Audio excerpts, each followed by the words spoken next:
ជំរាបសួរអ្នកទាំងអស់គ្នាសូមស្វាគមន៍មកកាន់ Channel Fornisant ថ្ងៃនេះខ្ញុំសូមលើកយកប្រធានបទថ្មីមួយដែលនិយាយអំពីកត្តាផលិតកម្មដែលគេប្រើប្រាស់ក្នុងការផលិតទំនិញនិងសេវាកម្មយកមកបង្ហាញជូនអ្នកទាំងអស់គ្នាដើម្បីជាជំនួយក្នុងការសិក្សាផ្នែកសេដ្ឋកិច្ចគ្រប់គ្រងហិរញ្ញវត្ថុអភិវឌ្ឍតំបន់និងពន្ធដារជាដើមតោះយើងទៅពិនិត្យមើលថាតើកត្តាផលិតកម្មមានអ្វីខ្លះសូមអ្នកទាំងអស់គ្នា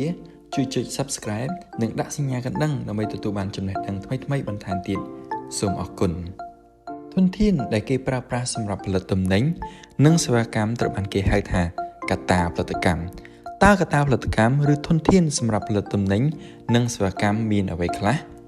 ជាការពិតណាស់បើយោងតាមសៀវភៅ Macro សេដ្ឋកិច្ចរបស់លោក Michael Pakin បោះពុម្ពនៅក្នុងឆ្នាំ2023នៅក្នុងទំព័រទី31ដល់32បានប្រាប់យើងឲ្យដឹងថាកត្តាផលិតកម្មមានចំនួន4គឺទី1ដី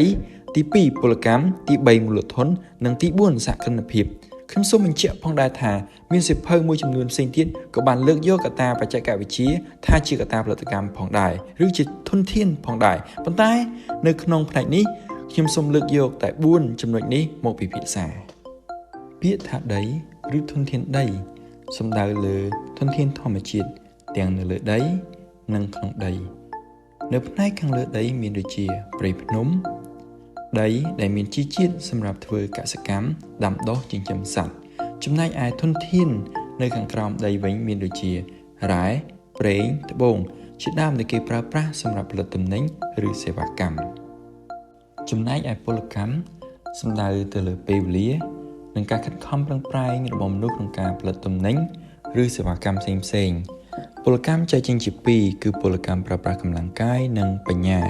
សម្រាប់កម្លាំងពលកម្មដែលប្រើប្រាស់កម្លាំងកាយនឹងមានដូចជាអ្នកធ្វើការដែលគ្មានជំនាញដូចជាកម្មកររោងចក្រកម្មករសំណង់ឬអ្នកអនាម័យជាដើមដែលឡែកពលកម្មដែលប្រើប្រាជ្ញាជាអ្នកដែលប្រើប្រាស់ជំនាញក្នុងការធ្វើការងារដូចជាវិស្វករគ្រូបង្រៀននិងគ្រូពេទ្យជាដើមទី3នេះគឺយើងនិយាយអំពីមូលធនជាអ្វីមូលធនសំដៅទៅលើវត្ថុធាតុដើមឧបករណ៍សម្ភារៈរោងចក្រការិយាល័យដែលអង្គភាពអាជីវកម្មនឹងប្រើប្រាស់ក្នុងការផលិតទំនិញនិងសេវាកម្មផ្សេងៗនៅក្នុងផ្នែកចុងក្រោយនេះគឺសក្តិភាពសំដៅទៅដល់ធនធានមនុស្សដែលចេះរៀបចំកម្លាំងពលកម្មដីនិងមូលធនផ្សេងៗដើម្បីផលិតទំនិញឬសេវាកម្មហើយយើងអាចនិយាយបានថាសក្តិភាពជាអ្នកដែលបង្កើតសហគ្រាសជាអ្នកដែលមានគំនិតថ្មីមាននវានុវត្តន៍ក្នុងការធ្វើអាជីវកម្មចេះធ្វើការសម្រេចចិត្តហើយហ៊ានទទួលយកគ្រប់ហានិភ័យព្រមទាំងទទួលប្រាក់ចំណេញផងដែរដូចនេះយើងអាចនិយាយជារួមបានថាកត្តាផលិតកម្មឬធនធានដែលគេប្រើប្រាស់សម្រាប់ផលិតទំនិញនិងសេវាកម្មមានចំនួន4គឺដីពលកម្មមូលធននិងសក្តិភាពខ្ញុំសង្ឃឹមថាវីដេអូមួយនេះជាប្រយោជន៍សម្រាប់អ្នកទាំងអស់គ្នាដើម្បីយល់ដឹងពីមូលដ្ឋាននៃធនធាន